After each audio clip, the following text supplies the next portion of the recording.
Welcome to the Grail Truth Bible Study. We're doing Exodus chapter 39 in the English Standard Version, and we have Sharon participating online with us. And if you want to participate as well, you can just leave a comment in the video description below, and or like and subscribe and let us know, and we'll let you know when the time that we do these Bible studies live, and you're welcome to participate. So without further ado, let's go on to Exodus chapter 39. Verse 1. From the blue and the purple scarlet yarns they made finely woven garments for ministering in the holy place. They made the holy garments of Aaron as the Lord had commanded Moses. He made the ephod of gold, blue, and purple and scarlet yarns and fine twined linen. And they hammered out gold leaf and cut it into threads to work into the blue and purple and the scarlet yarns and the fine twined linen in skilled design.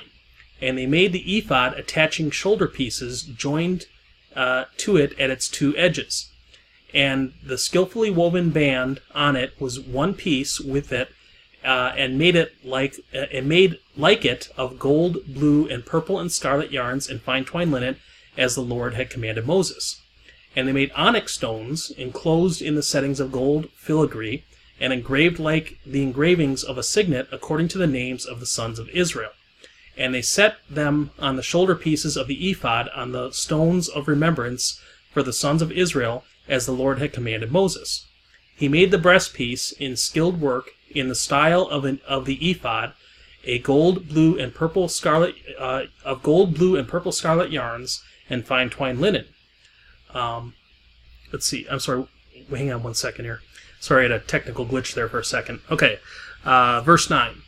It was square. They made the breastpiece doubled, a span its length and a span its breadth when doubled. And they set in it 4 rows of stones. A row of sardius, topaz, and carbuncle was the first row, and the second row an emerald, a sapphire, and a diamond. The third row a jacinth, an agate, and an amethyst. The fourth row a beryl, an onyx, and a jasper. They were enclosed in settings of gold filigree. And there were 12 stones with their names according to the names of the sons of Israel. They were like signets, each engraved with its name for the 12 tribes. And they made on the breastpiece twisted chains like cords of pure gold. And they made 2 settings of gold filigree and 2 gold rings, and put the 2 rings on the 2 edges of the breastpiece. And they put the 2 cords of gold in the 2 rings at the edges of the breastpiece. And they attached the 2 edges of the 2 cords to the 2 settings of filigree. Thus they attached it in front to the shoulder pieces of the ephod. Then they made 2 rings of gold and put them on the 2 ends of the breastpiece on its inside edge next to the ephod. And they made 2 rings of gold and attached them in front of the lower part of the 2 shoulder pieces of the ephod and its seam above the skillfully woven band of the ephod. And they bound the breastpiece by its rings to the rings of the ephod and lace of blue, so that it should lie on the skillfully woven band of the ephod, and the breastpiece should not come loose from the ephod, as the Lord had commanded Moses. He also made a robe of the ephod woven all of blue, and the opening of the robe in it was like the opening in a garment, with the binding around the opening so that it might not tear. On the hem of the robe they made pomegranates of blue and purple and scarlet yarns and fine twined linen. They also made bells of pure gold and put the bells between the pomegranates all around the hem of the robe between the pomegranates. A bell and a pomegranate around the hem of the robe for ministering, as the Lord commanded Moses. They also made coats woven of fine linen for Aaron and his sons, and the turban of fine linen, and the caps of fine linen, and the linen undergarments of fine twined linen, and the sash of fine twined linen, and the sash of fine twined linen, and of blue and purple and scarlet yarns embroidered with needlework, as the Lord had commanded Moses. And they made the plate of the holy crown of pure gold, and wrote on it an inscription like the engraving of a signet, holy to the Lord. And they tied to it a cord of blue to fasten it on the turban above, and as the Lord had commanded Moses. Thus all the work of the tabernacle of the tent of meeting was finished, And the people of Israel did according to all that the Lord had commanded Moses, so they did. Then they brought the tabernacle to Moses, the tent and all its utensils, its hooks, its frames, its bars, its pillars, and its bases, the covering of tanned ram skins and goat skins, and the veil of the screen, the ark of the testimony with its poles, and the mercy seat, the table with all its utensils, and the bread of the presence, the lampstand of pure gold, and its lamps, and the lamp set in and all its utensils, and the oil for the light, the golden altar, the anointing oil, and the fragrant incense, and the screen for the entrance of the tent, the bronze altar, and its grating of bronze, its poles and all its utensils, the basin and its stand, the hangings of the court, its pillars and its bases, and the screen of the gate of the court, its cords and its pegs, and all the utensils for the service of the tabernacle for the tent of meeting, the finely worked garments for ministering in the holy place, the holy garments for Aaron the priest, and the garments of his sons for their service as priests. According to all that the Lord had commanded Moses, so the people of Israel had done all the work. And Moses saw all the work, and behold, they had done it. As the Lord had commanded, so had they done it. Then Moses blessed them. So that's Exodus 39. The main, source of that, or the main topic of that chapter is the formation of the priestly garments and the ephod and this vest, basically, where there's these breast piece in it, where it's got these gems that are embedded at 4 gems per row in the front of the breast piece of the high priest, and they also has bells around the kind of the garment, the hem of the garment. And then when the high priest would go in on the day of Yom Kippur once a year into the Holy of Holies, the bells were very important. They would tie a rope around him, and he would go behind the curtain and sprinkle the blood for the offering once a year. And if he should die because of the holiness of the presence of God, and they would hear the bells stop ringing, and they would have to pull him out with the rope if that was the case.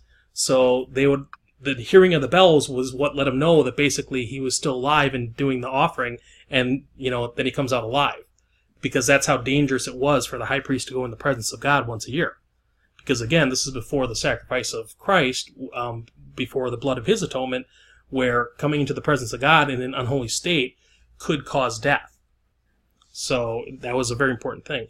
And then all the stones of the breastpiece, that's actually where you get the monthly birthstones. You have a birthstone for each month.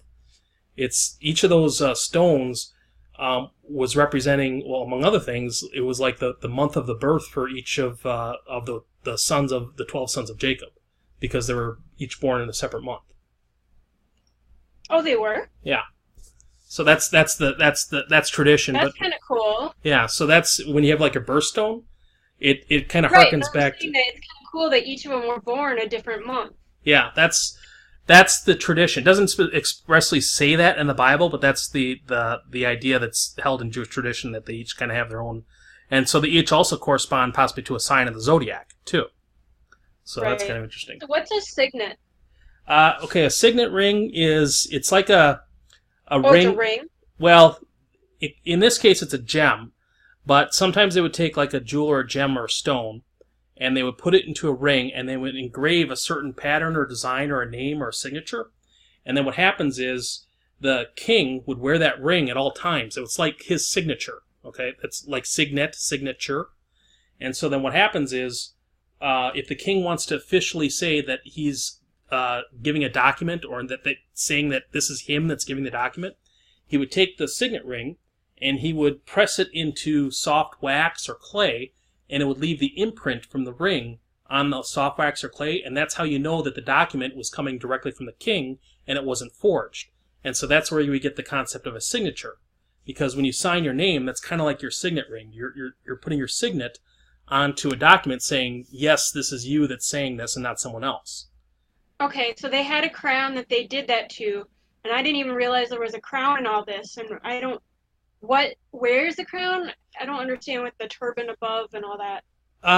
The turban, it's basically what the high priest or the Levitical priests were wearing. So he was wearing a crown? Yeah, well, he's wearing a turban, and hang on one second here. Okay, so verse 30 says, they made a plate of the holy crown of pure gold, and wrote on it the inscription like the engraving of the signet, holy to the Lord. So the crown says holy to the Lord into it. And then they tied it to the cord of blue to fasten it onto the turban above, as the Lord had commanded Moses. So the crown is actually tied onto the turban, and the turban would be what the high priest would be wearing. So there's, okay, so he is wearing the crown. Okay. yeah, but a turban also. It's kind of like a combined headpiece. So. But that was my question. Yep, and then let me pause this because I want to put a picture on the screen of these garments. So hold on a second.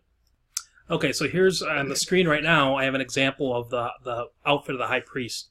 And so you've got the ephod, which is kind of like this vest piece that sits over the top of the rest of the garments. You've got the breast piece that has the gems in it, and there should be, this picture actually shows 4 rows with 3 gems apiece. So I'd have to go back and look if I think that's how it works. And then it's got the turban on top. It's got the crown piece kind of embroidered into the curtain. He has undergarments, and then there's bells and so forth around the hem of the skirt. Again, that would let them know whether or not he's still alive when he's doing the sprinkling of the blood on the Day of Atonement when he goes into the Holy of Holies once a year. So this is basically an image of what the high priest outfit looks like. Yeah? At this point in time, was Aaron the only one who went in there once a year, or did some of his sons do it too? No, there's one high priest, and the high priest would serve a term of office, just like you have a pope, and the pope is pope for so many years. I'm not Catholic anymore, but there's a head of the Catholic Church, and that's the Pope. And then the Pope will serve a term of office, and then when he passes, someone else takes over. So the same thing with the high priesthood. I don't believe that they actually had the office till they died. I'll have to double check that one. But there's a term that they serve as high priest, and then someone else takes over. But there's only one. So only Aaron went in at this point in time. Yes, and then later his whoever became high priest after him, they would do the Day of Atonement. Yeah. So Aaron never died from doing this, right? No, as far as I know, none of the high priests ever died from doing it. Oh, then I thought you said there were some that they had found that had died at one point in time from doing it. No, not that I know. No, they could die, so they would tie the rope around them. But you know what? That's a good question. I'm going to have to look that up and find out. I don't think there's ever a case where any of them actually died from doing the Day of Atonement. So that would be a really bad thing if they. That's the only time they went in there, though? Yeah, once a year. That would be really, really bad if a priest died in the Day of Atonement, because he's basically offering the sacrifice for the entire nation.